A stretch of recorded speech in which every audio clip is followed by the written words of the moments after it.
Good morning. Good morning. Good morning out there. It is day 4 of the 30-day show. It's also, what's the day? Today is also Wednesday, March the 4th. And on this, I'm Omi Bell. I'm here with my co-host, Cameron. Calvin, Morning. how you feeling this morning? You Good up? You at morning. 'em? Up and at 'em. Getting into it? Mm-hmm. All right. So, on this day, in 1877, inventor Garrett A. Morgan was born. He invented the stoplight. And it's Women's History Month. So here we go. The Texas primary happened last night. Senate primary happened last night. We got our correspondent Cameron here to tell us about it. Okay, and we got our first guest for the day too, Diana. So we gonna get into it. We got to talk about this Texas Senate race. Let me get my question of the day too. You know, this is the thing. It's 6 a.m. on the West Coast. Cam is working on East Coast, West Coast time. So y'all give us 5 minutes to crank up. You know what I'm saying? Like, hit that, and then you gotta let the car run for a little bit, and then let it warm up before you go outside. That's where we at. You know, that's where we at. That's exactly where we're at. Crank it. Okay. But shout out to everybody that's joining. Shout out to the people on Instagram. Soccer Ball Club, King Rod, King Parrish, Jim Marshall, Jazz, Felicia Roberts, 232. Octavia sells houses in Delaware. Go Octavia, okay. Shout out to you. And we'll have our I'm gonna start calling them our morning crew, the folks from LinkedIn and YouTube that join every morning. Really appreciating everybody joining.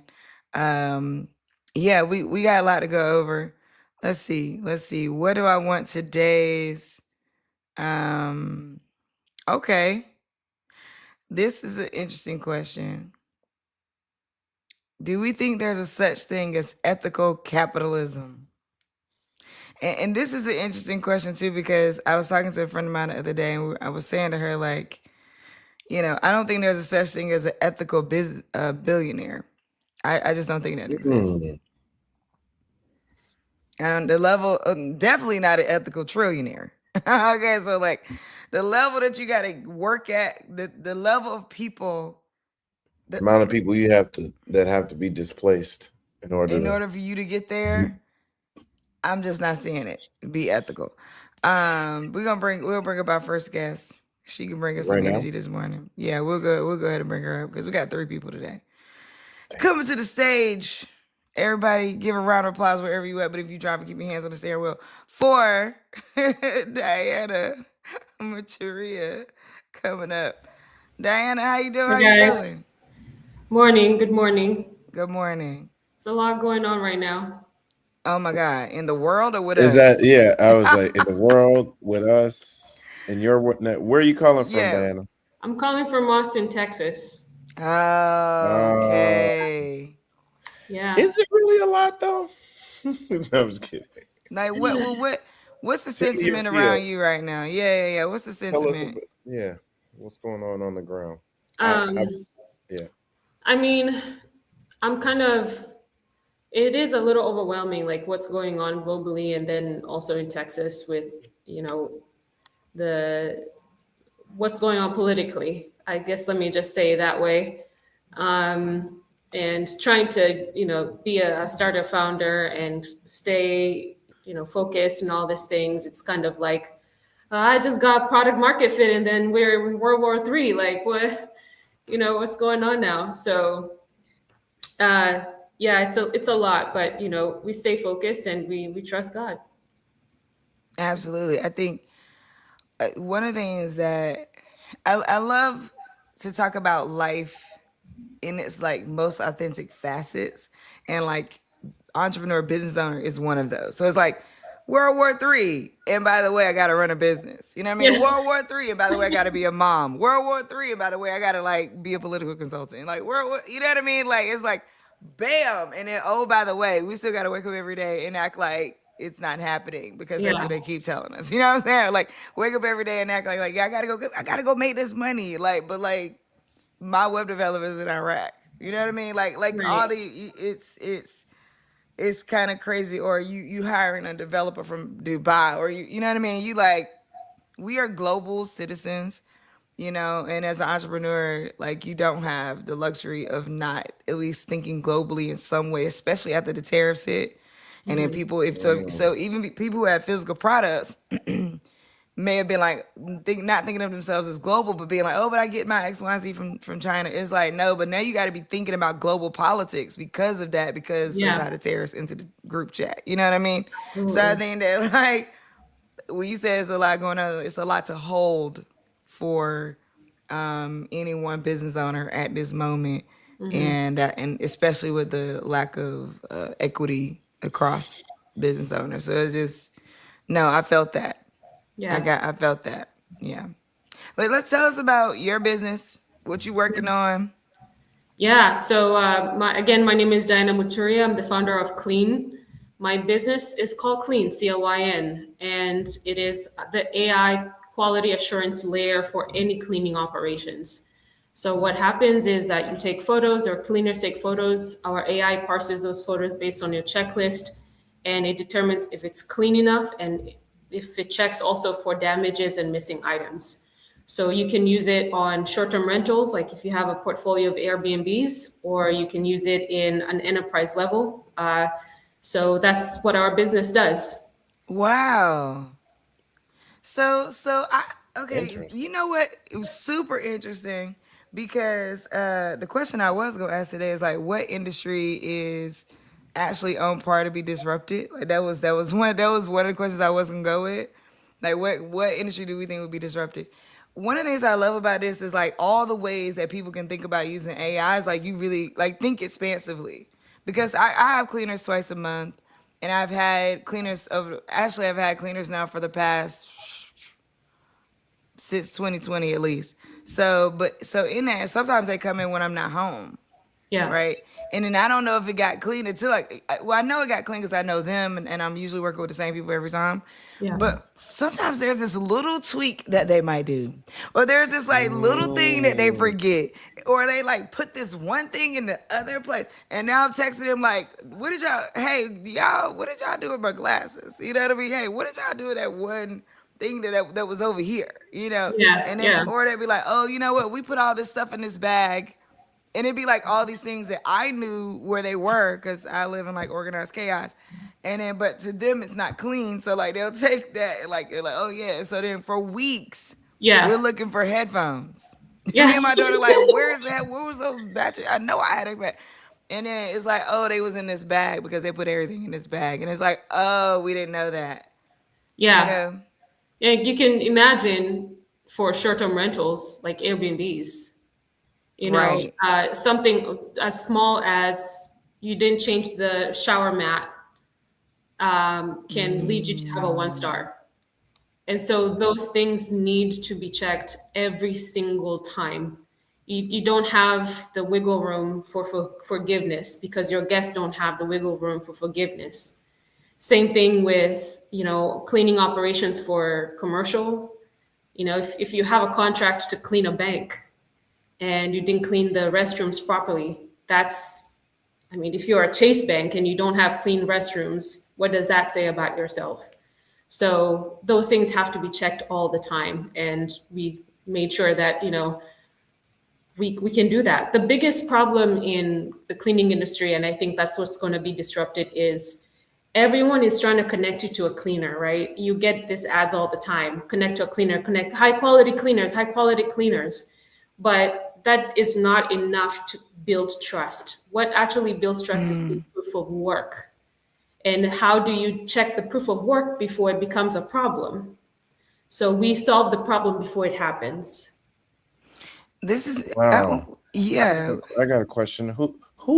Is your customer the cleaning companies, or is your customer the people who are hiring cleaners, or is it both? It's both, yeah. So we have a short-term rental side of it. You can connect your property management system, and you just bring in your cleaners in the platform and you can use it. There's also the enterprise level. We're working on an enterprise contract, and they just want the quality assurance QA part. So they don't need the entire auto scheduling system. They just want the agent that checks all the photos and then flags if there's a problem. Wow. How did you come up with this? I guess like That was what? the other thing. Like, what made you? Were you in the cleaning business? I was, yes. So Oh, okay. Yeah, okay. I feel like I've repeated my story so many times that I've kind of like tucked it Hey, away now. that's part of the founder's role and journey. You gotta be I gotta chief say, storyteller. yeah. So I'm originally from Kenya, and I came here when I was 18, and I came to study math and mechanical engineering. But at the last year, we switched up math advisors, and this math advisor was very prejudiced. And she said, I don't look like an engineer. My scholarships went away, and I started cleaning homes away from home to survive. Oh my God. So I said, you know what? I have nothing to lose. I went to the public library. I started learning how to code. I built the first platform. It was a marketplace. We had like 3,000 users in 2 months. And I said, oh, wait a minute. This is a bigger problem. It's not just me and my cleaner friends, because I already had made so many cleaner friends at that point. But then it turned from 1 year to 5 years to 9 years. So I've been in this industry for 9 years, and I've built about 9 products now. Wow. First of all, shout out to you, that level of resilience. And also F that lady. I You was know what I'm about to saying? say, Like, shout her out, shout that school out, so we don't send anybody there. right. Where was that? That was Texas A&M Corpus Christi. Everybody has a bad experience there. Nobody says they love that school. So Texas A&M is going through a lot of political stuff with now them. They're putting so many donors and so forth. They have been one of the more conservative schools where yeah, people have been rallying around in this new anti-DEI environment. yeah. Mm. It's not a new thing. They've been that way. Wow. But yes, that's my story. The wonderful thing is that I've been called to do some really amazing things in this industry, and it's been a fun journey. Just seeing how it impacts people and seeing how their face light up, like, oh, we solved this problem. That's really helpful, and I think I'm going to be in this industry for a little while. I like the hospitality business. It feels good there. It feels good here. You know, seeing people work together is really fulfilling, and just how people treat each other. We just are always looking out for each other. I love that. Thank you Yeah. so much for joining us.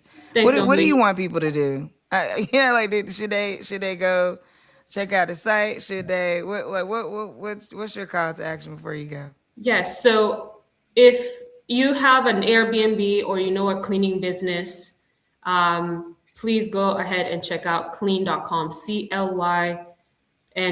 It says clean.app there. That's the marketplace. So if you're looking for cleaning, Oh, so it's two different ones. Get me yeah. right. If you're looking for cleaners, you can definitely go there. We have Okay, a so it's contract of 18 clean.com. cities, so you can just book there. But if you have an Airbnb, I was on there digging it. I was like, oh shoot, okay. yeah, so clean.com is the right site. Okay, there we go. We get it right. We get it right. All right, there we go. Clean.com. There Yes. we go. Thank you so much for joining us, Diana. That was beautiful. It was Thank lovely. you. I appreciate hearing your story. And like shout out to you for like going and teaching yourself and then being like, I'm gonna disrupt this industry and do my thing. Absolutely. Yeah. And BGV alumni. Okay. Yes. Hello. Whoop, whoop. All right. Thank you so much for coming and sharing your story. Thank you. Have Bye. a good rest of your day. I love Interesting. that. That's a super resilient story. Resilient story and a wonderful business. Cause I mean, like I said, like I do you think of cannot that? live without cleaners. I don't think I will ever have a life again where I don't have like I'm gonna have to figure it out. You know what I mean? If it ever got down to it's the cleaners or food, I'm going down to one cleaning a month. Oh wow. And I'm gonna go eat at somebody's house. You know what I'm saying? Like that is how bad that I cannot. You know what it is. And you know, I'll feed my child first, okay? So nobody panic. But I think that I have learned all these things that enhance my performance, right? Like Mhm. that's The the key. driver, like that was something you talked about yesterday. The driver, like all the Yes. various things. Okay. Yeah. Um the driver thing, yes. I have not been able to maintain a driver over like the course of years. So I can't a driver is that's a whole nother expense category. Okay, but I do want that in my life. So, but massages, and since I've been in LA, I haven't found like a consistent massage person. But when I was in DC, I had a massage lady. That's my lady. I miss her. I miss her, and I miss my cleaners in the DMV. But I mean, me and this lady rocked for years. She also, at one point, I would get like massages every week because I had an executive coach that told me like, look, getting massages is a game changer. Try to get at least 2 a month, right? So at first I was like, oh, okay, like, oh, okay, it's nice massage. But then I started doing it, and I was like, oh my god, he was not lying. Like, it sounds so simple, but like, no, like you want to make sure, like getting a massage twice a month or once a month, game changer. I was in a meeting, some craziness happened. And after the meeting, this woman sent me a message like, hey, oh my God, you handled that really well. And I was like, it's the massages, girl. It's me. I'm calm. I'm chilling. Then I think nervous system regulation stuff that I'm now into, like, doing yoga nidra, which is a sleep yoga. I do sound healing sound bowls, so I'm doing that with myself, like in the morning sometime before I start like a long day of meetings. It's super helpful. Breath work, hands down, super helpful. So, y'all know me. A lot of y'all might know me for different reasons, to be honest. I feel like some of the folks follow me have been following me for years, like since like poetry days all the way to now. So like anybody on my LinkedIn could literally know me for anything, but I would say because you be just watching the journey. But at this point and where I am, most people know me for being the CEO of Black Girl Ventures and being in this like investment founder entrepreneur realm. And outside of that, not even outside of that, I would say alongside that, inside that, I created boardrooms and breath work. I created Sparks of Sabbatical. That's centered around nervous system regulation work. And so I'm doing like high performance. It needs like nervous system regulation supports performance. And it's not like so when I talk about getting 2 massages a month, it's not a nice to have because it's a luxury. It literally will help you perform better. Like, and that is something that we need to tell people. But let's get to this Texas race. Okay, Texas Senate primary happened yesterday. Was it I'll be honest and say I did not.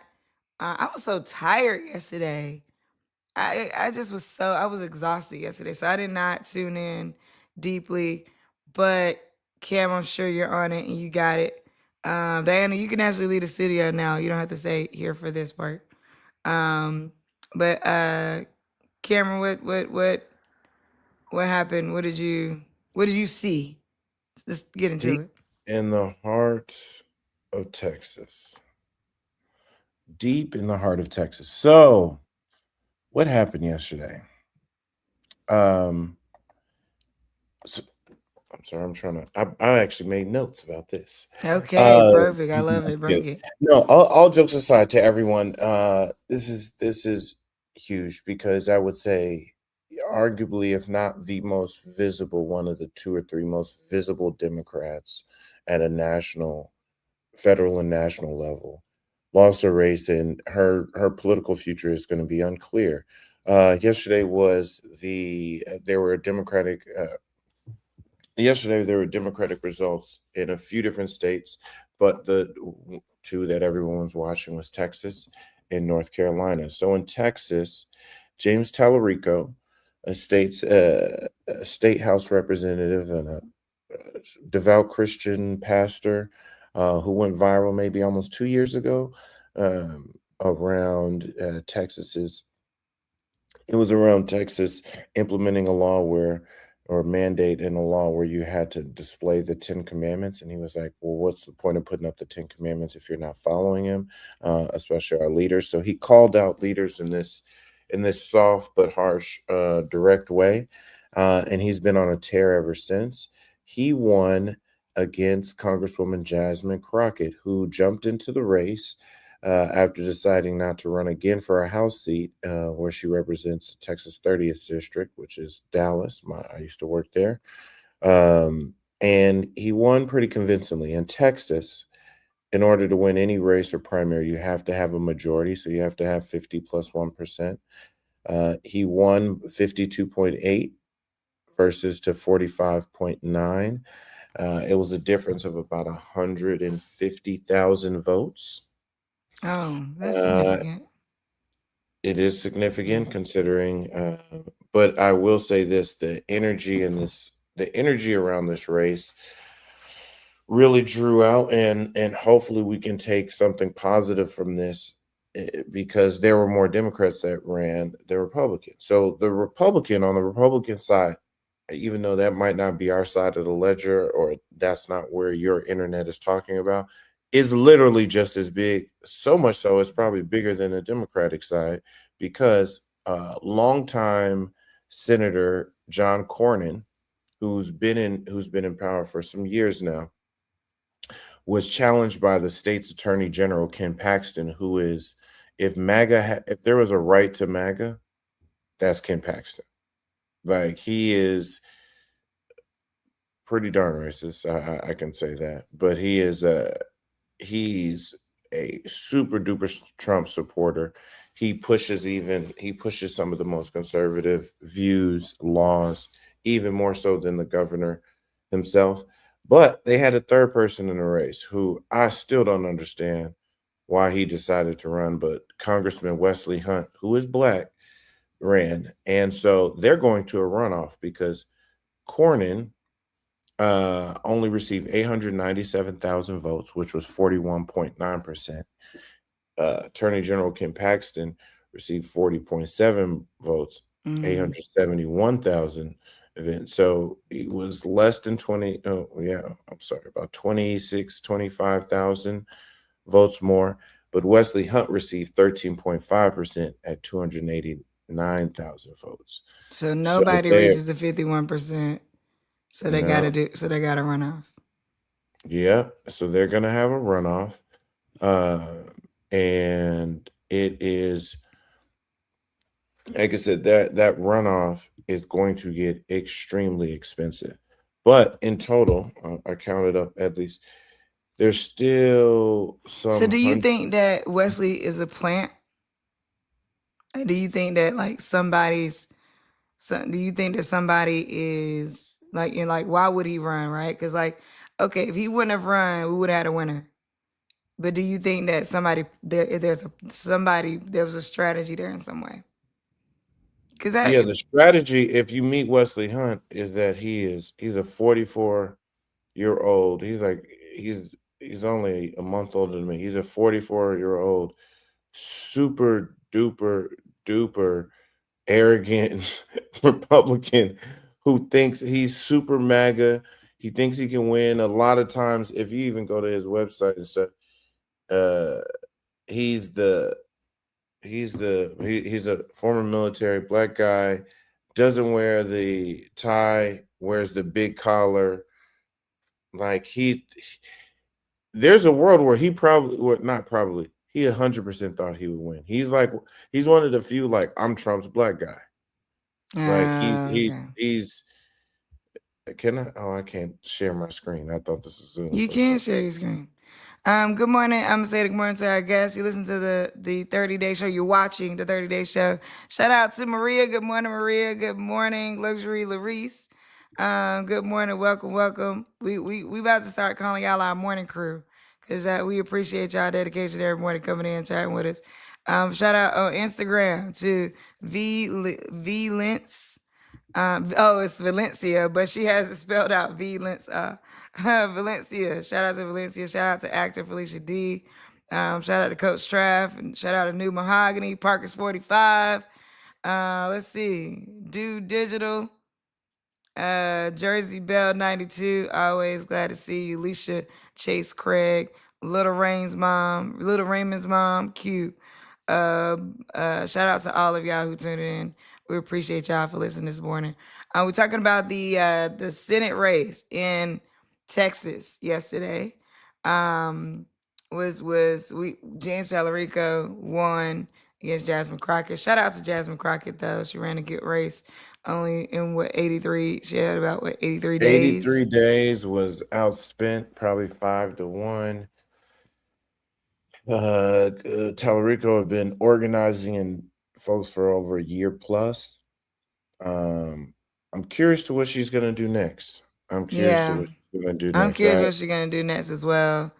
But And I hope but she gets some rest. I hope that. I hope she takes a minute because she got time. Can she take a minute? Like I think that's the thing about like do we no, have she a still got a moment? job. She's still on Capitol Hill. She's still an active member of Congress in these trying times. So Yeah, yeah. So she still got to go back to work the next day. That also kind of sucks, right? At least like if you're an athlete and like it's the Super Bowl, you get like a minute. You know what I'm saying? A day or two a week, depending. So it's yeah. But let's see. I got some. What I got? What I got? What we got? What we got for news today? I think that's and then down in North Carolina, Roy Cooper is running. Well, he won the Democratic nominee for Senate because that is another in the path to flipping the Senate. They have their eyes on North Carolina heavy. So Why? this is Why interesting. say? Because the seat. Okay, got it. Yeah, the seat to a potential seat. It's close. It's gone Democratic before. They've had a lot of Democratic statewide representation before, and North Carolina has produced some really wacky candidates as well lately. So that has helped the Democratic cause. But man, I have so many things to say when I look at this Wesley website. Here, I'm going to show this. Good morning, Tiffany. On LinkedIn. All right. Today's question: what's one industry that's about to be completely disrupted? You think our guest today? She came on. She was from the. She has a company called Clean, and CLYN, and she talked about what she's doing with AI in the cleaning industry. So I'm like, that's interesting. But that so you can answer this in the chat. I'm gonna bring your screen up, Kim. You can answer this in the chat. In fact, this is a good exercise for people watching. If you got a business or whatever, which is a lot of people that's watching. Let's talk about like for us to go through this website. We can talk about it. What we think is what. What we think is what. Let's see what you guys say. Okay, this is Wesley Hunt's website. Well, you got it anyway. I was about to say something, but let me be politically right. I don't think a tie. He looks better with the bit collar without the tie, in my opinion. Because it got the Just big his head. body shape. You know His what I body mean? He got to be, or he got to be super tailored about the things he buys. Which I think he is. Mhm. So to that point, so I just needed to show that. And I just need to support President Trump is the number one thing. He's right there. President Trump cutting fraud, waste, and abuse, secure fighting the left's woke agenda, slashing America's pro Second Amendment, standing pro life, defend election, unleashing American, defending Israel, aiding Houston flood. Man, he literally represents northern part of Houston. Aiding Houston flood mitigation is the last thing on his list. Right. He is the what's the Samuel Jackson character in Django? And what is it, Andrew? No, not I Andrew. can't remember. But this is the guy who basically disrupted the race a little bit, That's why I said like, but here's what I found and what I've heard from strategists. You can tell me if this is right or wrong. Actually, I don't know if you gotta tell me if it's right or wrong. I don't want to implicate you in any way. But I was saying that what I've heard is that sometimes people get paid to be in the race because then they want to get paid to be out of the race. So sometimes people would get paid to get into the race, or people would get into the race hoping that somebody pays them to get out of the race. That like some of this is not all real in terms of people gunning for seats. Some of it is people disrupting the election for whatever reason, and some of it is them getting in there to get money trying to get money. So I'll say this: why you say implicating me like I'm the one paying? No, Sorry, no, no, because like I don't know what clients you got, you know what I'm saying? And maybe you might have somebody that's doing that. I don't know. You know what I'm saying? So it's like you know, I don't want you giving your opinion on nothing that where you might have to get a side eye from somebody that actually wants to do that, and you got to actually take them on as a client. You know what I mean? Like I don't know. Your strategy is strategy. You know. No, I get it. Is it pay direct? Like, hey, get in the race, I'll give you $500,000. I don't know if it's exactly like that, but It's exactly like that. But now go ahead. I don't know if it's exactly like that. But there are people set up to get into races, or people gassed up to get into races, both uh, authentically and sometimes potentially inauthentically. Authentically is if a big donor sits there and says, "Hey, I'm gonna put 2 million into the IE, and I'm gonna get all my Okay. friends to help give you money. I think you should run. I really believe in you." But meanwhile, that But you person, ain't, that donor, in my that opinion, that's what happened to St. Louis with the I think they paid somebody to get into that race. I no, think no, that no, no, also just the pay thing. That's what I want to get clear. It's not I'm going to pay you $2 million. Is if I have the money to say, and I assess a race, and for whatever reason I want this person to get in, I'm gonna go to them and say, I will back your race, and I'll do something outside of your, because there's limits, federal election limits on how much you can give to each race. So what I'll say is I'll start a PAC and put $1 million in there to support your race if you run. And that person has an agenda because they may want to disrupt the race and have a three-way tie or something of that nature. and I'm saying and I'm gonna name it as a conspiracy theory then. I'm cool with that. I'm cool to be like, I'm cool to put this in the conspiracy theory category and say, I do think that people do pay people to be a part of races, and I think that's what may have alleged possibly happened in some of the in you know with Stacey Abrams. I also think that that could have happened with the woman in St. Louis. So that is my that is my. I'll put it in the conspiracy theory category and say that It's can not the happen. biggest conspiracy. I mean, it's not the biggest It can't be. conspiracy. It's not proven. It's alleged. I'm alleging. It's plausible. Yeah, I mean, I'm looking at it, especially with the I cannot remember the woman's name right now, God. With the race that was in St. Louis, what was it, a year or two ago? And the guy, and I can't remember it. But anyway, that's my thought. It was a black woman. You know what I'm talking about? I cannot remember her name Stacey though. Abrams, where? No, St. Louis. It was a black woman. Cori Bush? Corey. Is she wait, yeah, I think it is her. Yeah, Congresswoman Cori Bush. I think it is her. That's what I think happened to her race.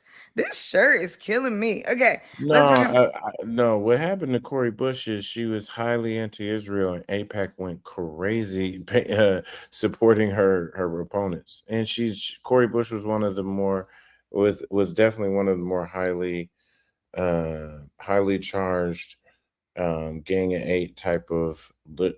I wouldn't even. I hate calling it liberal, like that's a down, but more one of the more liberal members. Okay. I'm gonna Or somebody paid somebody else.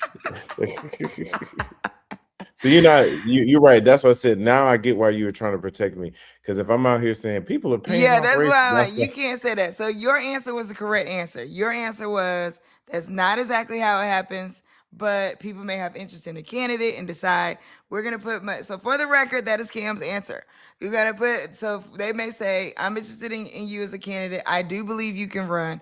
I'm gonna put I'm gonna put $2 million into this PAC. I'm gonna put X amount up for your campaign and I'm with you and whatever. And I'll get my homegirl to endorse you and like you're good. You know what I mean? Like yes to that. And that is what Cam is saying, and that's his professional opinion. And I'm saying, as someone who is not only in the political realm as a commentator, that that I think the people be out here paying people to get into races. I think people be disrupting races on purpose. I think that people now, of course, the on purpose thing strategy for multiple reasons. And the Wesley Hunt thing is interesting to me too, because I'm like, I don't know why, like whoever, I still think Wesley Hunt in all of his narcissistic fashion, if that's the case, I still think that there's some other forces at hand, because I think people, in my opinion, it's my opinion, I think that they knew it wasn't going to be immediate win against Cornyn. So they knew that, like, if we go one time, we're not gonna be able to do it. But if we have more time, then maybe we can push Ken Paxton in there. And I think that is the strategy. I think the strategy is like they know that some of these older Republicans was not gonna go for Ken Paxton on the first try.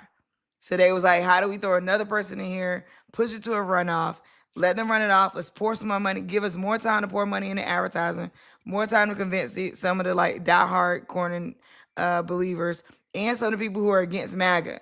Here's the challenge with that, though, strategically, is that when you have more time, because we talked about this yesterday, like time is a factor, Trump just keeps doing things. You know what I'm saying? So like you have more time and he keeps doing things that are affecting them being able to push in the MAGA dude that they want to push in. So we'll see. Wesley Hunt won't surface as the winner for sure. It's definitely going to be between Cornyn or Paxton. But I think it is. Yeah, but This I is think also the historic nature of this. This was the most expensive primary in history. $110 million in ad support. Most of it on the Republican side, about $88 million on the Republican side. And of that 88 million, 64 million went in support of John Cornyn. And I think that's why they're trying to hold the time. You see what I'm saying? Like, I think it's a time thing. I do think they strategically threw Wesley Hunt in there to play with the time. So it's like, oh, let us run off. Because they knew he could get at least the percentage that he got. Right? Like they knew that he could at least keep them from getting to the 51%. So we're gonna see what happens next, especially because like it gives them more time to rig things. Like that's the other part. All right, we got our next guest here. We got another caller. Yeah, coming to the stage. Lisa, how you doing? Hi. Oh my God, it's been forever. How are you? It's good. Thank you. How I was see your you baby? doing She gotta be amazing, about Big 5 P. now. How old is She is a baby, and now I have two. You got two babies now? I have a 2-year-old and a 5-year-old. Yes. Oh my goodness. I did I not know. know that. Congratulations. Thank you. Thank you. I'm really happy Congratulations. about it. Thank you. Oh my goodness. So we gotta have like a whole catch up. So do you We still travel? do. Are you still like traveling back? I think I saw you say that in the chat. You going from coast Yes. to coast. Yes. So I am still in government contracting. When we met, I was applying for my first contract. It feels like forever ago, but we have several contracts since then, and I'm still very, of course, like involved in every piece of it. So I travel. I'm actually in Chicago right now. We have as of this week, a contract working with schools in Chicago. So I'm in Chicago this morning, and I'm flying around to wherever we have contracts. I'm in Alaska in April because we have a contract in Alaska. Just trying to move this machine. Like you said, the world is happening, and I'm a mom, and I'm a business owner, and so I'm moving around. Before we get into like what you're doing specifically on the contracts, I think one of the things that people always ask me that I never really get into, and you have 2 small kids. How are you traveling around the country and like maintaining them? Like, do they go with you? Do you have like nannies? Do you have like family support? If you don't mind sharing. I don't mind sharing because as of last week, I'm going to embrace this. I'm a Black woman with nannies. So I love it. I do. We have to normalize it. I was talking to my best friend about it. We have to get out of the thought that motherhood are doing all the tasks. Motherhood is loving, it's guiding, it's directing, it's all of those things. Not just, am I the one there every day giving my kids a bath at night? Probably not, because being on a global contract, nighttime for me is still a work day in Alaska. You know what I mean? So I'm not the one, but I am the one that when they get out the bathtub, I'm the one buying the products, making sure they're all natural, pescatarian types, non-dairy. I'm that kind of very crunchy mom. And I'm the one hugging them and kissing them. And if I got time, reading one story before they go to bed. If not, then their nanny will read them one story. So I'm just now comfortable saying that because it felt a little like, oh, the judgment. But There yes, I was have No. nannies. is that a thing? Maybe as a black man who's not, I'm not married, no kids. I didn't know there was like nanny shame. I know plenty I of people with au pairs and nannies. Oh yeah. I I love think in DC it's more common, I feel like, but I'm in the out here South, in LA is so definitely common. Ain't nobody right, taking That's care of their kid okay. around That's here. why maybe I'm like, right, right. I Not know a like lot that, of but I'm people just saying, that like, not by themselves. Like, Yeah, it's too hard. Oh, but in I, the South, you feel like that's not oh yeah. that's right. like My frowned first upon. my first contracting job was in California. And there is something about the culture there where it's like, hey, I don't know everything. Let me hire a consultant. That's one thing. Let me hire a nanny. Let me hire a driver. The culture there is different, which I love it.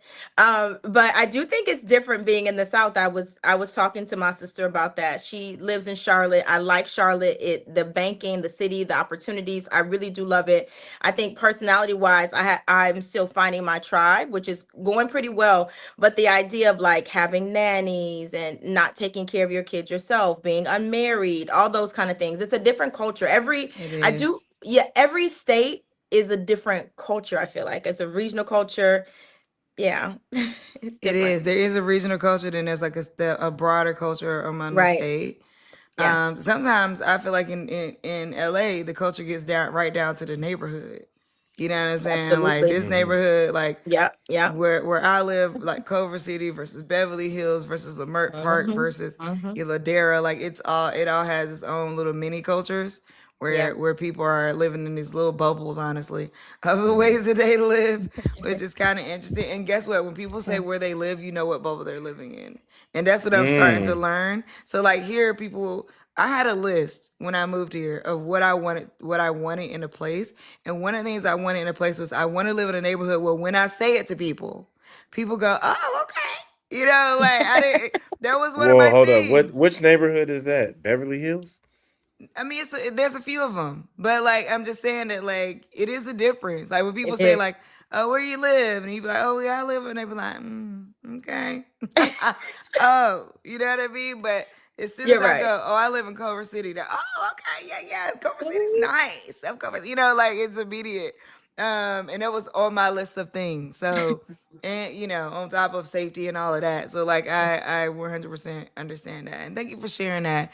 And like, girl, listen, we've been talking about Ashley for yesterday and today about all the things we need to just be great performers. And I was saying like I'm gonna have me some cleaners. So I need I clean heard you twice say a that.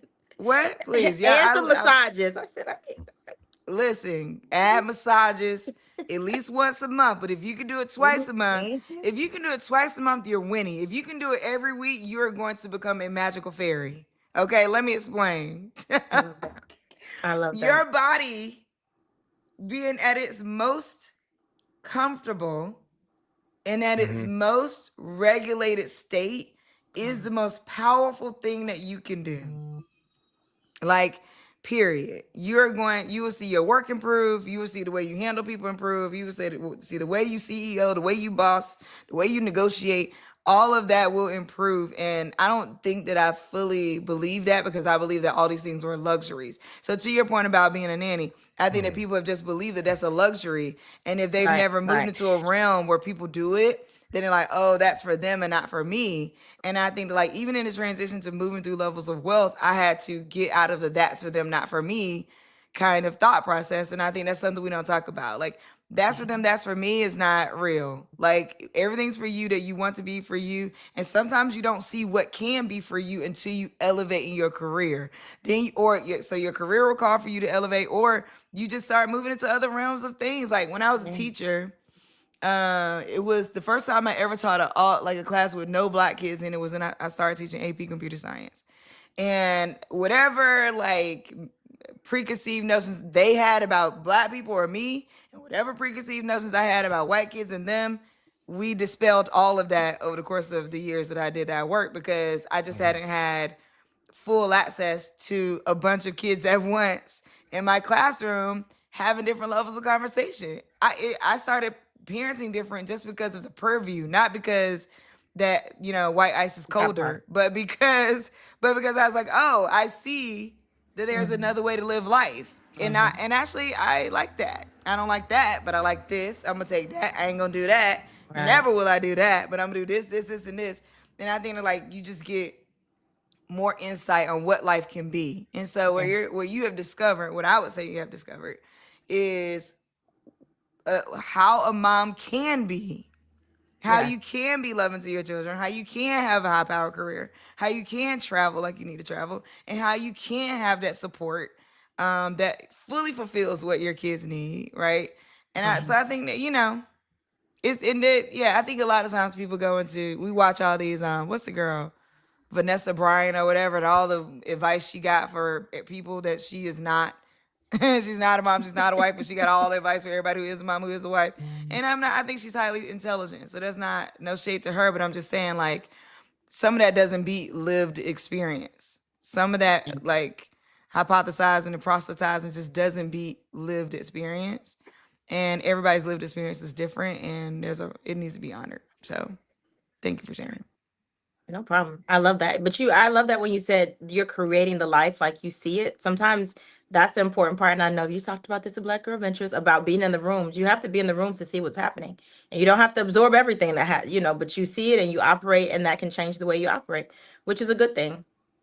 And I think when you can maintain a healthy balance of, like, reality, right? So, like, when we just talking about Wesley Hunt and his sort of, like, I'm Trump's guy. He wants to be Trump's right hand guy. He wants to be, he wants to sleep with him at night. That right there is a whole different level of the sunken place, right? I think that, like, again, that is an extreme. And I think that, like, sometimes people, especially Black people who don't see you, they see that extreme and they think that's where you're going. They want to not, they like, no, wait, don't go to the second. You like, I'm Yes. good. Like, I'm not I'm drinking, good. you know what I mean? I'm not drinking the Kool-Aid. Like, I don't know who I'm operating around. Like, I know who I'm operating around. I'm navigating it. I got it. Don't worry about that.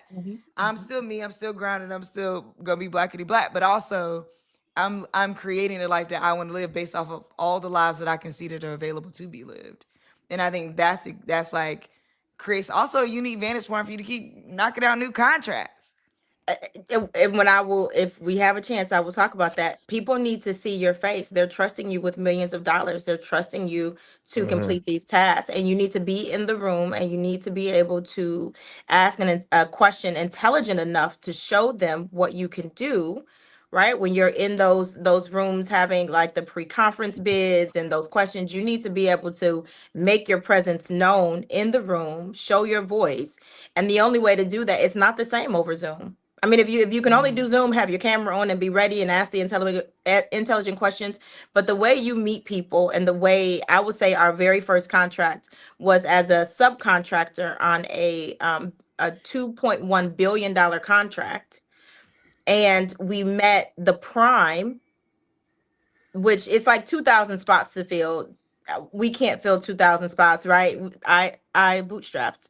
my best friend and I bootstrapped, so we can't afford to pay payroll for that. So we needed to get with a prime, and I really attribute that face to face, sitting next to a woman and striking up conversation, and had no idea who she was, which in the future now I research people, but I didn't know at that time. I didn't know that, right? Did not know who she was, just end up sitting in the seat next to her and having genuine, authentic conversation, right? That's it. And so, yes, I need to fly around. I need to be in those rooms, and not having to worry about if my cousin is going to be there, and if she spanks and I don't spank, or if she's going to do right, where the nanny does exactly what you asked them to do. I need to be mentally present.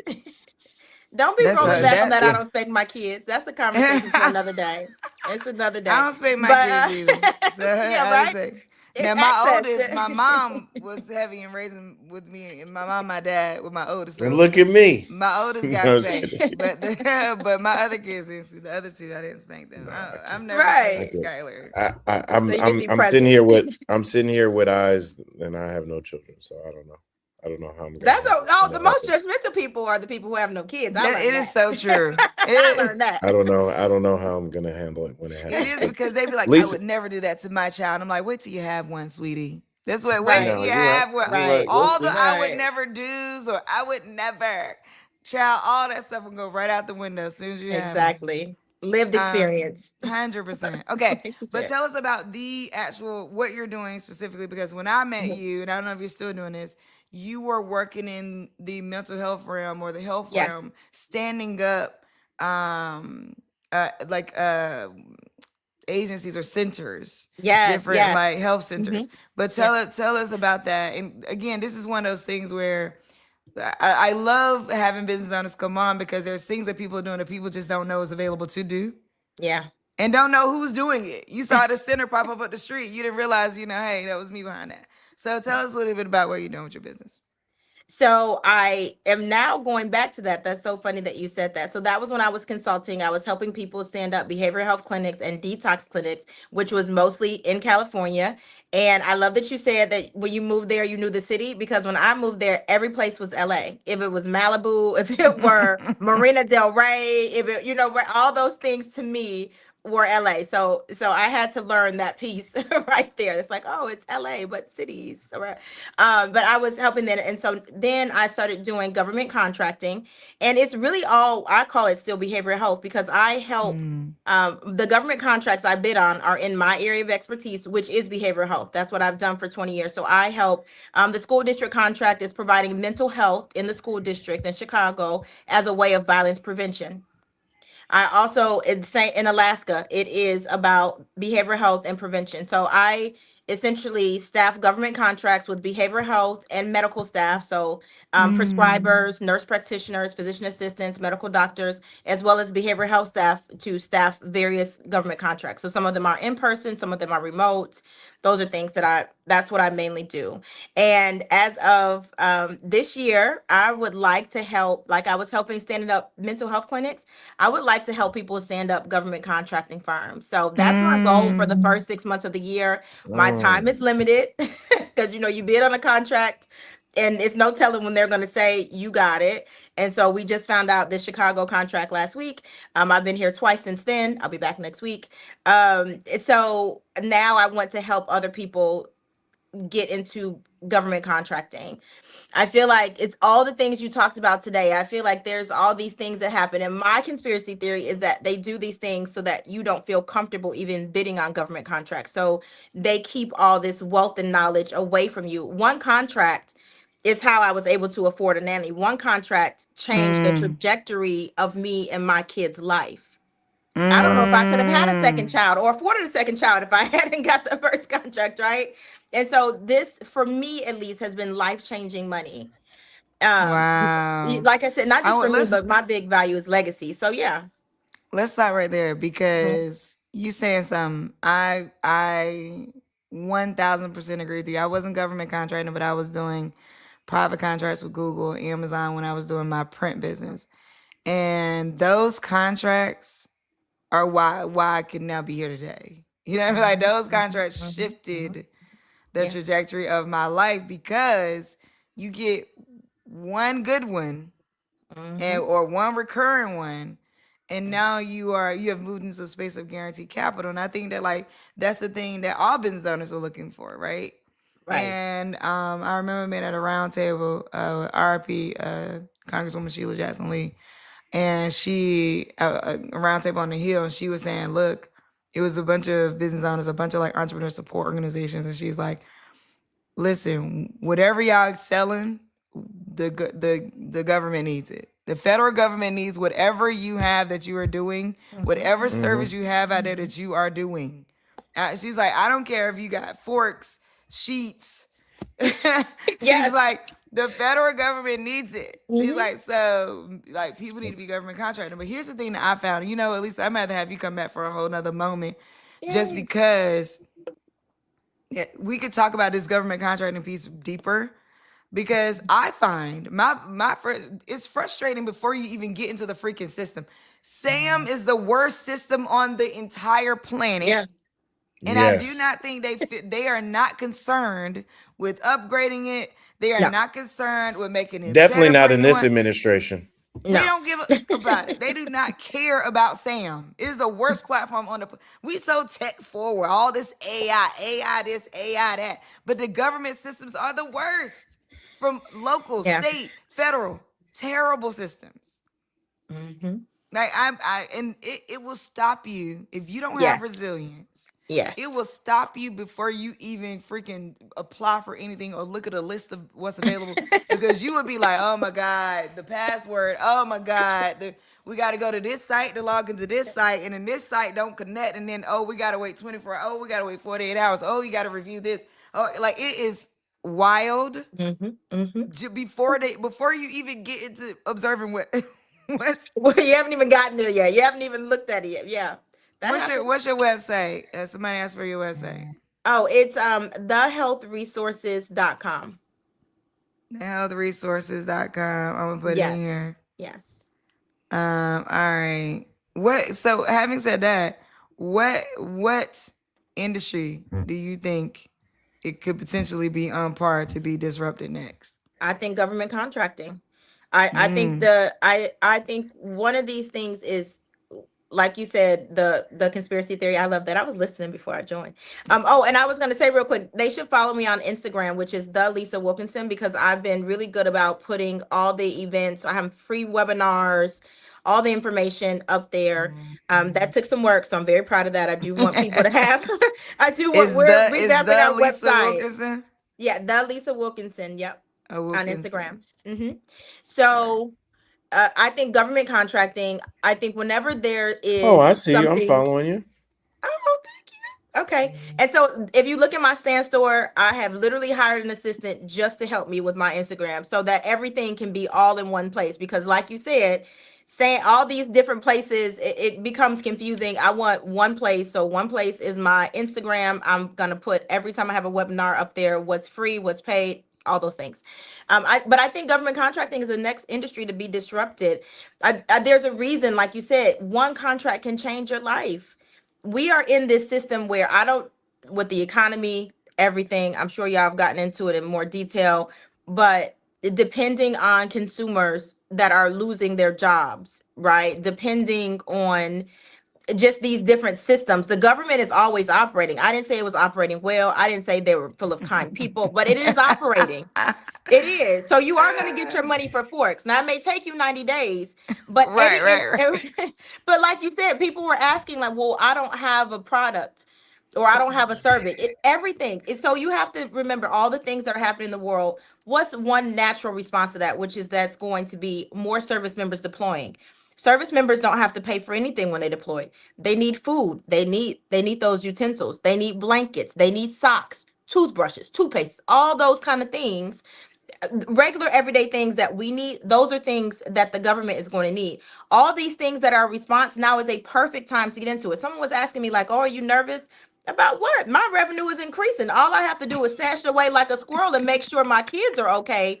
You know, but it's true. It's, we're in that space where the more that's happening, this is going to cause the government to spend even more money on goods and services. I work in mental health. What's one thing that's happening? You need to make sure someone's mentally healthy for deployment. Pre and post deployment. I work primarily in preventative behavioral health. I talked about violence prevention in Chicago. I'm doing the same thing everywhere. I'm just taking the same level of knowledge, same level of expertise, and applying it to different areas of life, whether it's preventative mental health care for children. And of course, mental health affects violence, right? If it's the government, service members, right? Of course, you could be stressed going out to these other countries, seeing what's happening. I'm here to talk about those things. So I'm doing behavioral health. So you're doing the same thing. Do it for the government. Have that recurring income. Have those big contracts. Do it. Change your life. Because what happens is all these Black women have been laid off. Start your own business. You don't have to reinvent the wheel. Like you said, they're contracting for things already your area of expertise. I was looking at a contract as a one-time service contract, $200,000 to be a speaker to service members who are transitioning from military high Man, where do I ranking sign up? and to come into corporate. Right, That's where do my I sign up? CEO. I That's need to what she sign is. up. Where's the Military to corporate. class? Where's the class, They're ma'am? free on my webinar. I did Okay. one. I just did one on Monday. My goal is at least once a month because we have to demystify it, right? Somebody Yeah. has to say, "Hey, that's confusing, but I can tell you how to make it easy." I've done this for 6 years now since I was pregnant. And it's really, I will tell you, of all the things I've done, I think this has been the most transformative.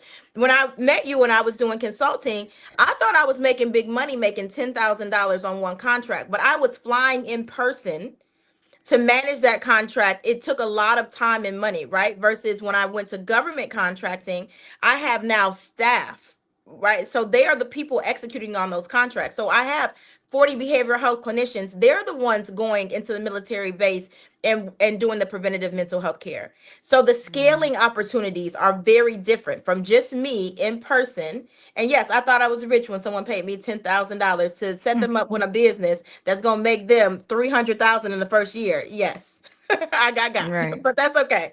That's a learning lesson. But now you can scale that.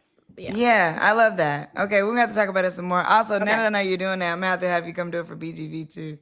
Oh, So we'll circle back to that for sure. okay. And then I gotta talk to you about what I'm working on. We just need to catch up. So We we'll make do. sure we We do do. that.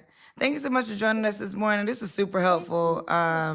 We're gonna figure another time for you to come back to get to go all in with it for sure. Because I think people want to know, how does what they do apply to government contracting? How does whatever they're doing, they want. That's the part that I think sometimes gets missed. It's like I think there's like so many people talking about it, but they don't necessarily make it practical as to well, how do if I sell, ice cream, if I have an ice cream company, how could that possibly apply? Why would I go for it? Or if I have if I'm a design, Sugar, who's about to come up next, she has a design firm. How does that work with what government contract? I think there's things where people just don't make it as practical. It's all this high level, do this. You need to have SAM, you need to have this EIN, you need to have to, and you do that. But then it's where do I even find a prime? Where do I even find, where are these people at? How do I find how do I get connected to them? There's I feel I would just say, Lisa, as you do this work, there's all this high level conversation that people have about it. And so many people are talking about it, but I haven't found anybody that's really making it practical, bringing it down to the grounded, to the ground. And I'm not saying that means you got to go step one, call your congressperson or nothing like that. But I mean, But you figuring could. out Yes. how people just really, I haven't Yeah. seen anybody just sit down and be like, let's walk through SAM together. I Yes. haven't even seen people doing something as practical as that. It's and telling people what hiccups they're going to run into. Look, you're going to have these things or else Sam going to be like, we don't know what you're talking about.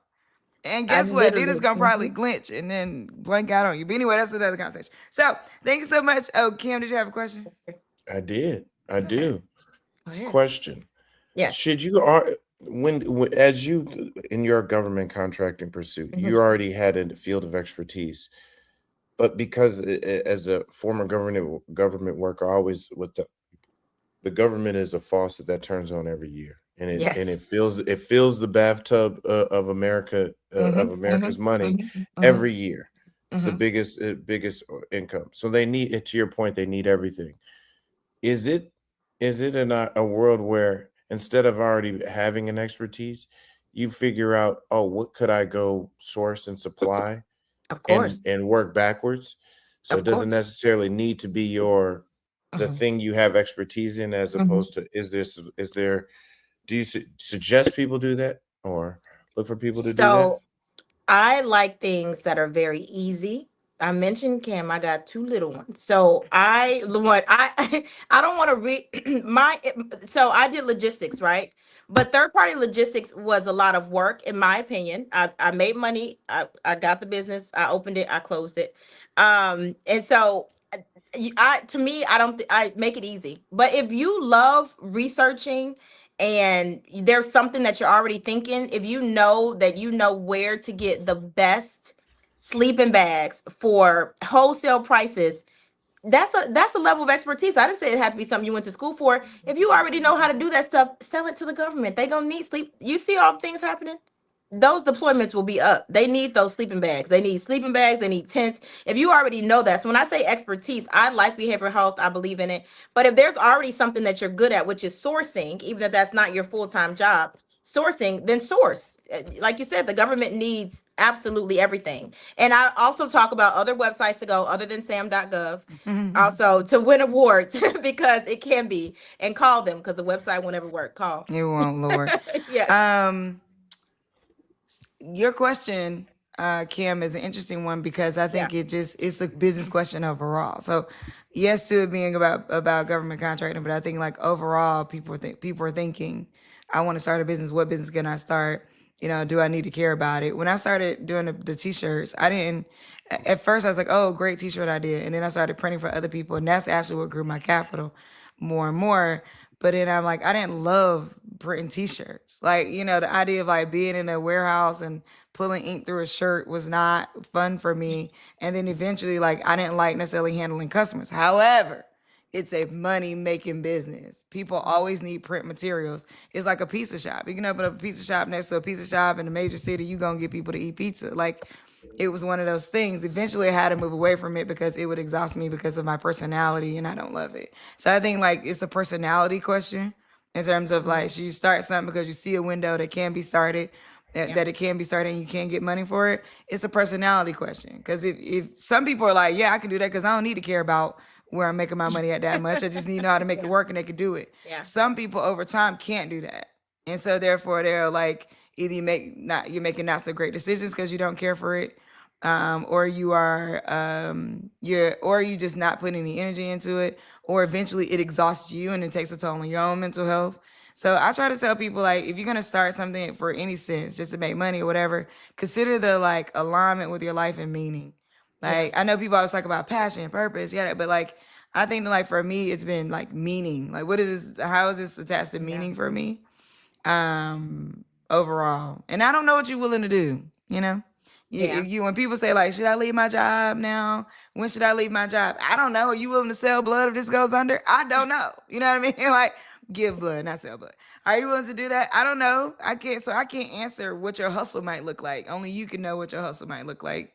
And so I think it's a personal question around how do you align with the things that you do? If you want something to be easy, then you should think about where your alignment really falls. If you like, I just want to make money, hey, have at it, or both, or all of it. Have at it. That's really good. That's a really good point. You could do a whole show on that, on the alignment. I get asked often. I've closed 2 businesses that were producing really good revenue. I mentioned one of them, which was a trucking company. When you came to Chicago, my sister and I, yes. So that was making good money and close, right?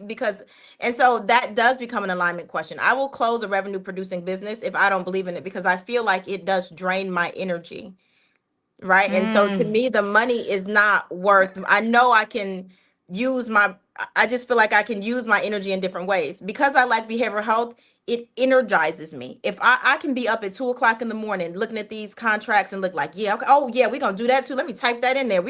That's a good one because because it energizes me versus something even that makes money. And I've realized this about myself, which took me a long time. So you said it in like 3 seconds, but it took me a long time. And then you get people in your ear like, why are you closing that? That's good money. Are you going to sell it? Or somebody was like, well, was it good money? I'm like, yeah, logistics, trucking is really good money. And so I feel like people almost made me feel bad about it. They can't do that to me now. Now, like I've got all the parents and judgment and stuff like that. I'm going to hit you up. But I'm gonna have to hit you up That's a good one, because in the last few days we got The NEFA is pausing, Pinky Code filing Chapter 11. We got like multiple people talking about closing businesses, feeling exhausted about our businesses, and so I've been talking about this. So I gotta bring Sugar up before we get out of here because we're already an hour in. But I really gotta we really should have this discussion. Because I think there's people who are doing it because they're under debt or debt stacking, whatever decisions they feel like they had to make and now they can't bring in enough revenue. Then there's people who are like, this is cool, but like I'm tired of it. Yeah. right? And I think that like the conversation needs to be balanced out, because I think what happens is we end up in this like we, you get stories like this back to back, plus people talking about how hard it is, plus the global issues that we're going through Yeah. right now, plus World War III, and then it becomes this like vacuum of everything's bad. Everything's bad. Business owners are not getting help. We suck. People don't care about us. No, but everything's and not then, bad. And then you get to this spiral. Mhm. And like, I feel like for me personally, I want to instill as much hope as Yes. possible. Yes. And, you know, Pinky put a post out yesterday where she's like got on this like designer robe and she's got this likely designer dog and bag and all that. She's like, what people think it looks like after you file Chapter 11. She's like walking out to the street like she's about to go live on the street or whatever. And like, well, you know, if she owes you money, that's probably infuriating. But if to be honest, but I think the point she was attempting to make is like, hey, there's smart business decisions that can be made, and you have to just face the music and go, you know, Chapter 11 means you get to keep operating, get to restructure, that type of thing. Like there's things that Chapter 11 means for a business. And so for her, she's like, you know, she didn't necessarily have to say that in words. I guess she was doing this in this comical way, but at the same time, you get it, right? It's like after you file this, there's reasons why people are taking these steps. Some of it protects your assets. Some of it, you know, it's just like good decisions to make. So I think I'm often asking people as I'm thinking about granting to them or investing in them, what is driving your decision making? That's a And good I question. think that is a whole session itself. So It thank you is. so much for joining us, Lisa. Thank you. I appreciate it. Yeah, we appreciate it. So y'all check her out at the Lisa Wilkinson on IG for those resources. Well, definitely follow Lisa.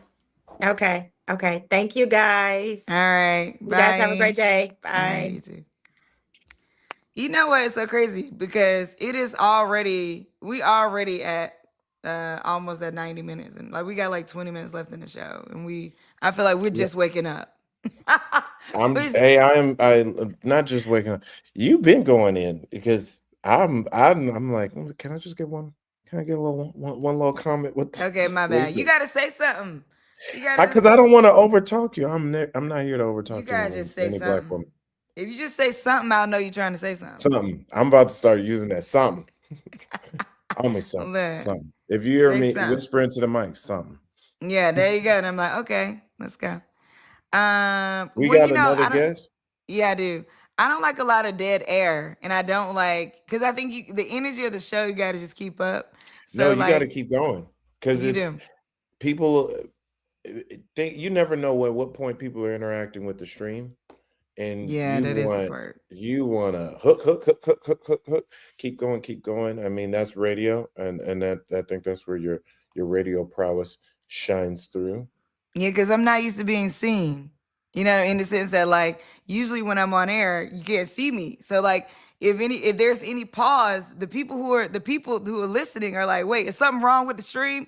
You know, so you can't take long pauses on live like radio because then they think they're lit like the engineers and all that are listening to the stream to make sure there's no dead air, or they have these things that notify them of dead air because they need to know if something happened and they actually cut you off. So you can't necessarily pause, but for so long, you gotta like keep it going. All right, coming to the stage, speaking of keeping it going, welcoming Sugar Taylor, founder of Sugar Taylor Company. How are you? How are you? I'm Good to see good. you again. Yes, good to How's see LA you too. treating you? I love it. Good. I'm I jealous of do. your weather life now, but it's okay. That part. Okay. I love What- Sugar's setup. She was ready for the Look. stream. She was Okay. ready. Got the hat. She got the art on display. Look, let me just tell you, the hat is having a bad hair day, and me like frantically trying to brush my head before I get on. I was like, my camera has to be on. Oh God. No, but it's the framing. It's like you're not up close. Like I look like a rookie. Oh, stop. No, it looks good. Well lit. Okay. Thank you. I actually, so when I first signed up, I know that it said like, oh, you can come to the table with whatever you want to talk about. And then I saw in my notes today that it said, we will ask you the question of the day. And then I had a mild panic attack because I was like, well, what's the question?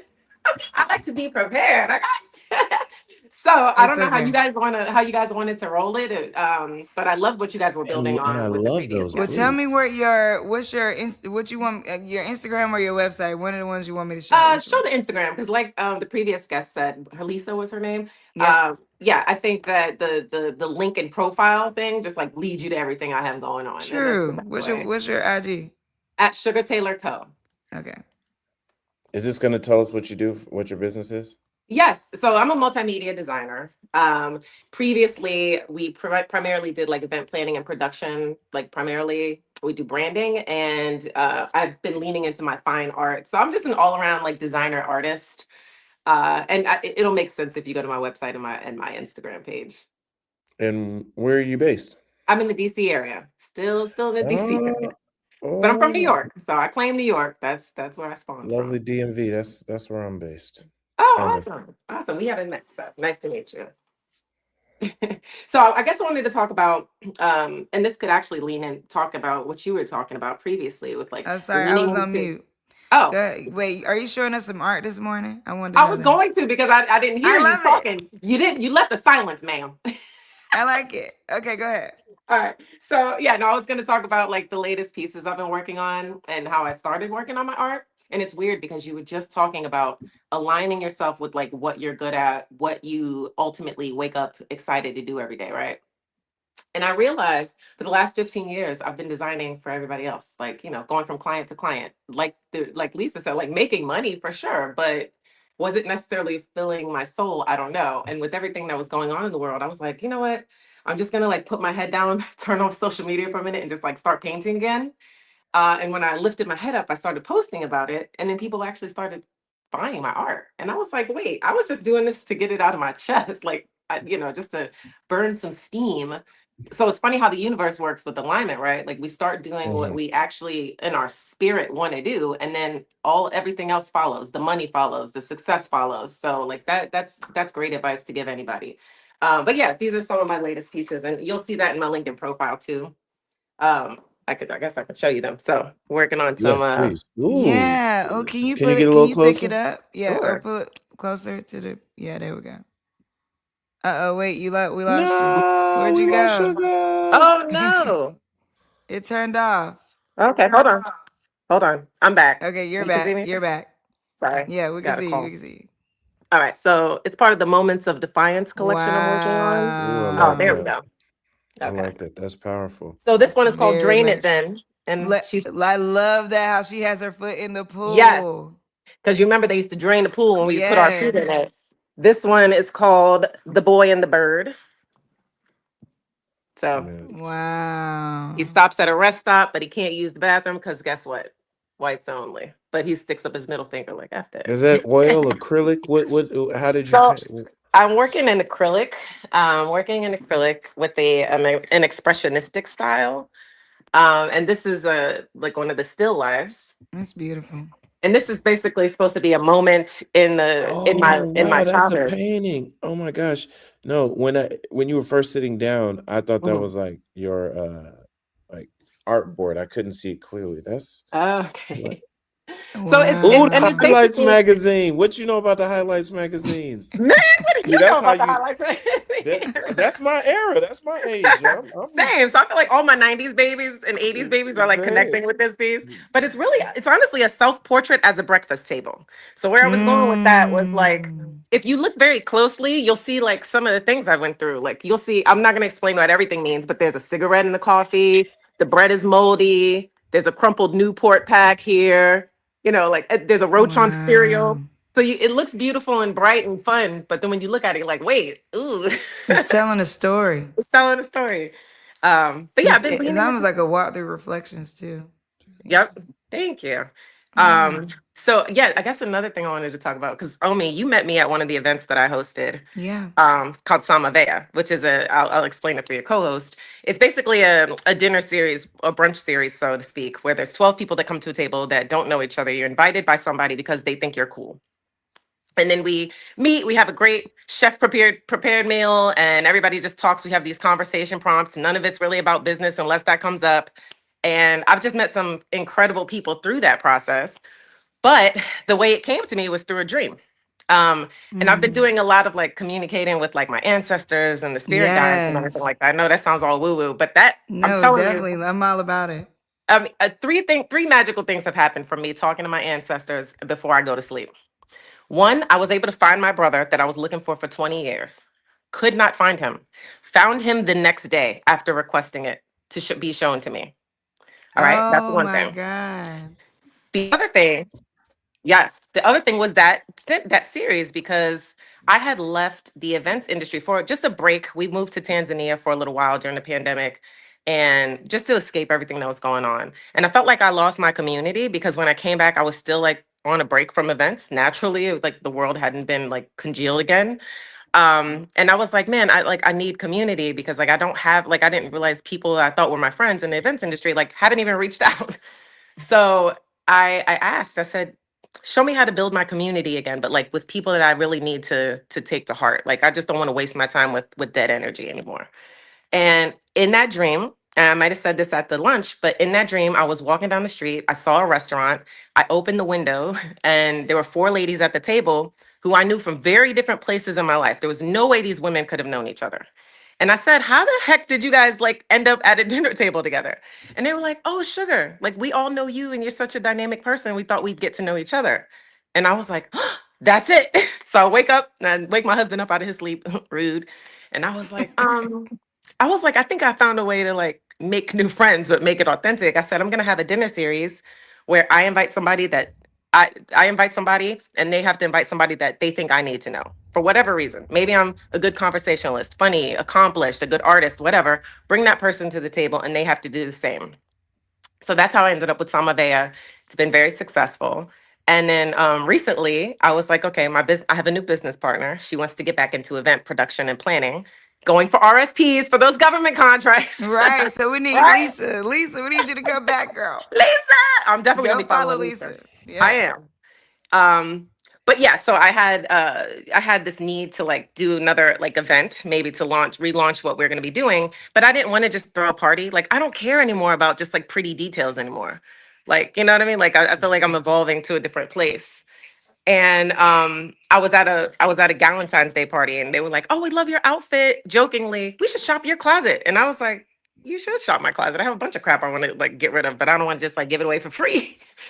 And so I went to sleep that night and I was like, I need like some ideas. Is this a good idea? What is this? Like, I feel like I'm onto something here. So in the dream, I'm walking down the street again, but I see this warehouse and I go into the warehouse and it's like three different levels. Beautiful, so many clothes and everything everywhere. And it was all neatly organized. And I was like, oh my God. I was going through, of course, in my dream, I'm still a clothes horse. So I'm like, ooh, what's this? And someone behind me said, isn't it great to have friends with better fits? And I said, Friends with better fits. Oh, I love that. dude, Omi, in the dream, I woke up in the dream and I was like, oh, I'm going to remember that when I wake up. I'm going to continue shopping right now, but I'm going to remember that. Friends So, with better fits. friends with better fits. Fits. I love that. Talking about alignment, as soon as I start mentioning it, like I didn't realize how many friends I have that are connected to like celebrity stylists, just like people with no kids who all they do is spend their money on clothes. So like we're putting together this huge secondhand like upscale shopping experience the weekend of Mother's Day weekend. So that's in DC at the Space. So that's what I'm kind of wanted to announce. Wow. Okay, friends with better fits. Is it only for Okay. women though? Is it only women? No, not at all. Not at all. The men Okay. came forward too, like, wait. So we're curating a really cool collection right now. So And I'm how does that excited to work? release Do you buy them at a lower cost from the people who have it, or they just bring it and they sell it and get a percentage? How does it Yep, work as it's a that way. business? So they're gonna deliver it to us 3 weeks before the event. We're gonna have these interns sift and sort and make sure everything's cataloged. They're gonna approve the pricing we're gonna resell it for. Some of it will be released on the website as a kind of a pre-sale, flash sale, capsule collection stuff. Working on, like I said, some celebrity stylists. So hopefully we can get like some celebrity clothes that they don't want anymore, and sell those too. So it'll be very organized retail. I'd like to put some of my fits up because Okay. Yeah, you know what? I was thinking of that too because you know what? Go ahead, Kim. I'm sorry. I was gonna say I have a full storage unit because I do live in DC, but I'm on the road Mm-hmm. 75% of the time. So I think in 2020, what year is this? 24, I put my stuff in storage, like the biggest one you could find. And Uh-huh. now I kind of shop in my own clothes. Like I kind of shop in You my forget what's own there. my own closet. Like when I Right. say I have racks of clothes, boxes of shoes, I probably should. I'm not gonna say where the storage unit, so Please nobody don't. come looking for it. But I say that to say it's like now I'm looking at it as an expense. It's like, why am I just storing this stuff that I don't really need or connected to? And Mm-hmm. if a year and a half goes by and I don't wear this shit, like, Do you really need it? do I really need it? Uh-huh. But I was Absolutely. like, I spent a bag in this stuff. I want give me at least 10%, 10 Yes. 10 Yes. cents on the dollar, 20 cents on the dollar. So I'm gonna make sure I get your info because I Yeah, would get the love info. I haven't put it on my Instagram just yet, but we'll be announcing it within the next like 48 hours because everything is ready. The website is ready, like everything's ready to go. But yeah, I mean, just I wanted to give a little advice, like connect with your ancestors, man, and your spirit guides, and like ask for guidance and lean into the things that you know you're naturally good at. The things that the universe seems to naturally be like screaming at you. Don't just chase the money because the money will come. The money will absolutely come. And first, dang, let me say this one thought because I feel like in the life I'm living at 45, I be forgetting stuff. Let me. You already know. The one of the most powerful things you can do is figure out how you bring things to life, how you manifest, how like what causes you to, again, I said this before, like shorten that window of decision making and execution. And Mm-hmm. typically it's when you hit that alignment. Like when you hit that alignment, your decision making to execution window will It's natural. shrink. Boop, boop. Yeah, Yeah. because you know exactly what to do and you're clear. So I love that. And it sounds like you've really figured that out, you know, the how to call things into clarity. And I think like that's one of the most powerful things about what you're saying. Love, I'm all about ancestor connection. Mm-hmm. And I would say that like even if you're not about ancestor connection or whatever you believe in whatever that looks like, figuring out how to call clarity forward is everything. Right? Mm-hmm. Like that is really where you're speaking to. That is super powerful that people need to lean into and figure out. Because a lot of times we're spending so much time like circling out of things we don't understand. Yeah. And I heard a message yesterday like move on what's clear. Sometimes we spend so much time trying to make things clear. It's like, Yep. but move on what's clear. If you just continue to move forward on what's clear, then more will be revealed to you to the point of the money will come. But I think figuring it out for yourself, whatever that looks like, however you call forward, whatever you name it, whatever you're calling to make it Mm-hmm. happen is one of the most powerful things you can do as a business owner. Absolutely. The other thing I would say is like, I'm going to take a look at my closet because I've lost quite a bit of weight and there is, and what I never see at these things Mm-hmm. is good plus size clothes. And Very true. so when it comes to vintage markets and things like that, I go and I'm like so fascinated. But typically the only thing I can buy is the jewelry because the majority Mm-hmm. of the clothes are for smaller bodies. And Okay. so I'm gonna look at what I have to see, even if it's just a couple pieces, because I think it's one of the things that gets missed. And I've talked about this a lot. Like, do plus size people like we have designer things? Is nobody ever seeing our things? Absolutely. Like, Absolutely. and there's certain designers that are particular about plus size bodies, and so you have to go Mhm. with that. So I think I'm always thinking of that. But this is We would love great. that. We would love that, Omi. And that, that puts a seed in my mind to actually, solicit to some of my fashionable friends that I know need the plus size and want to shop there too, because we want it to be very inclusive. And so I love that. Yeah. And it doesn't have to Yeah. all be like high-end designer stuff either. Like some of the stuff I get, I'm like, it can be Anthropologie, it could be some rare, Byron Lars thing you can't find anymore, or it could be something from Target. So like it Right. doesn't have to be something expensive. I don't want people to get that in their heads. Just as long as it's well put together, you can be fashionable. So I love it. I love that too. Thank you so much for coming. I'm so glad. We also need to catch up. But We do. We do. yeah. Whenever you're next back in DC, I'd love to take you to lunch. Okay. Let me figure it out, Lord. I don't know when I'm there. But I And will you can come too. I'm just kidding. I'm not gonna. No, please. It would be nice to meet you in Okay, person. It would be nice to meet you in person, We Cameron. say don't threaten you with a good time. Big Kim. time, exactly. But thank you so much for coming, Sugar. We appreciate this. All And right. Thank this you. is so good. Just the art piece of it. I love that. Thank you. All Yeah. right, guys. All right. Nice Have to a good meet rest of you. your Have a day. good one. All Bye right. bye. Thank you. You You know some know, dynamic people on me. I just was like scrolling her Instagram just now. She's got some really cool art, executing like great energy. I don't know if it's all through Black Girl Ventures, but your network is pretty networky. thank you. You know, I thank you. I feel extremely blessed to know so many amazing people who are doing like amazing things and find like sometimes I meet people starting out doing one thing and then I'm a collector of people. Like that's what I love to meet good people. I love to meet some good folks that is one of my favorite things. I think that comes from my grandma. But look at that. We're right at the end of 90 minutes. I want to say shout That's out crazy. We go quick. isn't it though? It is And I crazy. just woke up. Now I can't go back to sleep. Shout out to Luxury Laree. Shout out to Kanisha Harris. Shout out to Maria LeBlanc, who I think Maria's gonna be joining us, and a shout out to Tiffany Ingram, who I think she's gonna be joining us at some point too. Shout out to all my folks on Instagram. Double O always love. People who are just look. It's a couple people that just woke up too. Shout out to all the folks on Instagram who are tuning in as well. We appreciate y'all, and thank you to the guests today. Diana, Lisa, Sugar. It was so dope to hear from y'all, and it was such a diverse day. You know what I mean? Like the different businesses that we saw was just so different, so unique, and just so intriguing to like see. So I really, I appreciate that. I love that. It's a good way to kick off the day. Anything you got coming up, Cam, before we hop off that you want to mention, or we'll see y'all tomorrow too. But No, we'll just see y'all tomorrow. day I'm, 4. Day 4, I am Oh, you fly out tomorrow? No, you fly out Sunday. yeah. No, I fly out tomorrow and Friday, so you might miss me for 2 days. Oh, we won't see you tomorrow. Sorry.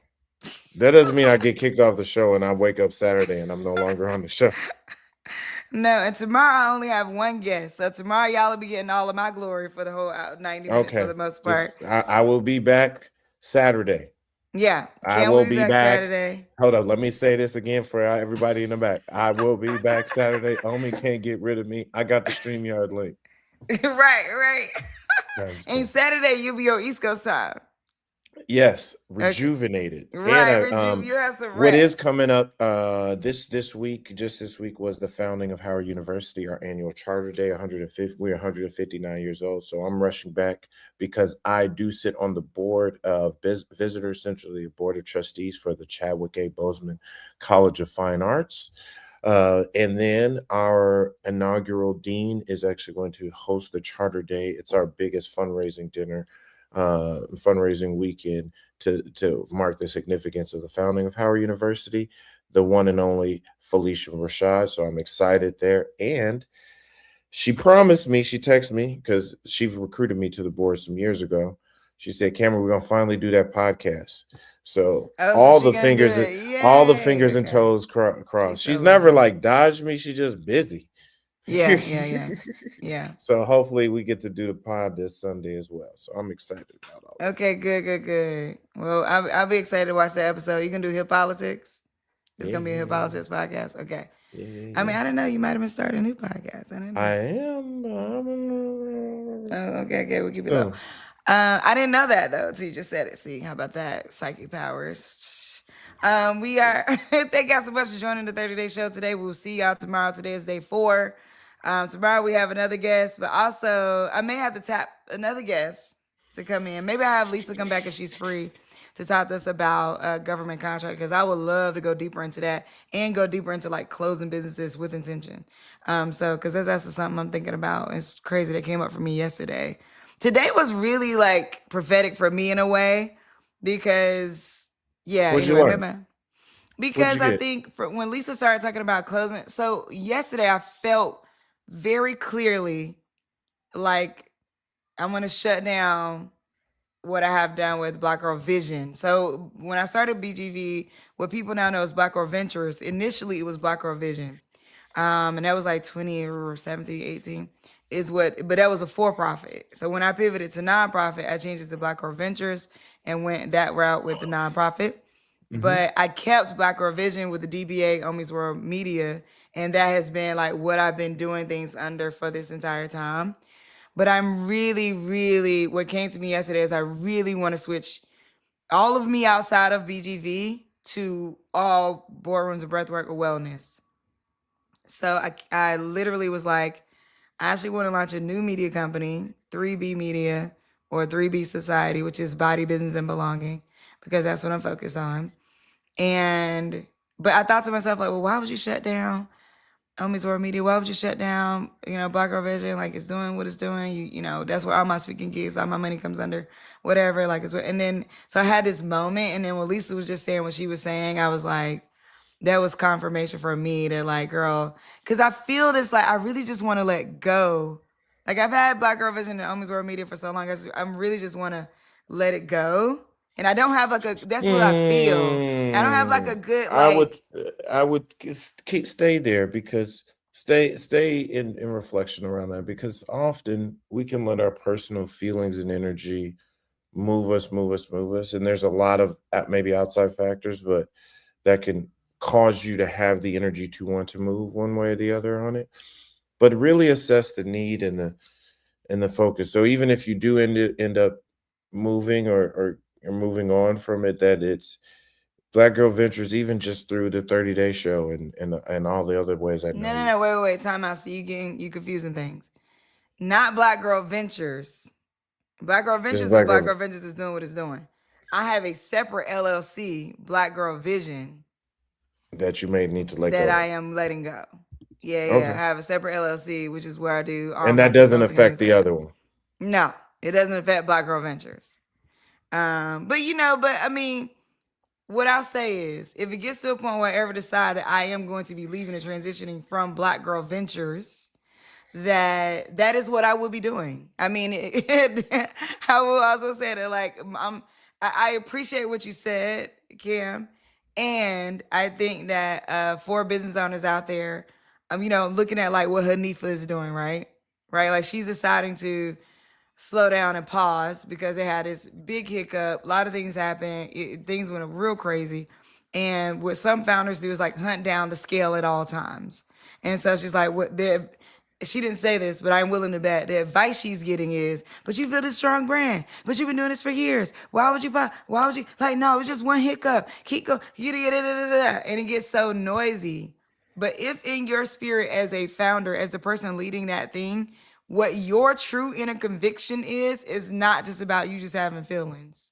Like, yes, we all have feelings. And if you've been building a business, your feelings been on a roller coaster ride since you built it. So I don't want to ever tell a business owner, like, you just might be in your feelings. But what I'll say is, like, what is driving your decision making? So, what does that look like? And you do have to visit and reflect on that. And then you can ask yourself if it's your feelings. But sometimes feelings are all we got. Every big tech company that you see was built off of feelings.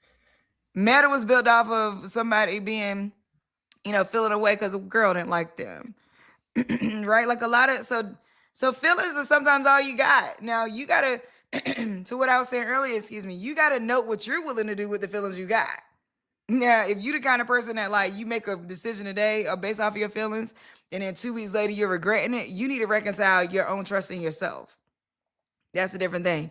But if you're a person that you like, I made a decision off my feelings and these being the best decisions I made, run with it. You know what I'm saying? So, like, run all the way through that yellow, that finish line for what makes sense for you. So anyway, I'll bring that back to say, at some point I am going to leave Black Girl Ventures. At some point, right? The big entity, Black Girl Ventures, that everybody knows. I am deeply in care about how we support community through that transition when it's time or whatever. But, like, at some point I will. I don't see myself dying the CEO of Black Girl Ventures at 95. Like, I'm be honest, I don't see that. Mm-hmm. But know that whatever decision I'm making, I'm going to make it clear. And I'm going to care about the communities that we serve under it. At this moment, there's, Black Girl Ventures is doing what it's doing. It's going to continue. Programs will continue running. Like, that's not necessarily primary in conversation. But My other entity that I have, which is the LLC, I am actually considering canceling all that out and starting all back over, is what I was talking about there. So I just want to make that clear though, so people don't get confused and people start DMing us and thinking that Black Girl Ventures itself is about to close tomorrow. That's not happening. Not tomorrow, at least. But we are fundraising to keep Black Girl Ventures alive. So you can go to www.blackgirlventures.org, click that donate button, and give $5, $20, $100, $1,000 to help us keep. If you care about it, help us stay afloat in this trying time that we're in, where basically DEI is dead and buried, and we weren't even getting DEI money, but because we're Black, there's that. So it's like, yeah, I would say that people. Here's another thing about people and customers. Everybody complaining, not knowing what the impact of their complaints might be. Right? So like Hanifa made a hiccup. It was a huge one. People didn't like it. All the disgust about it went viral. Now she's like, I'm pausing. Now the pause is going viral.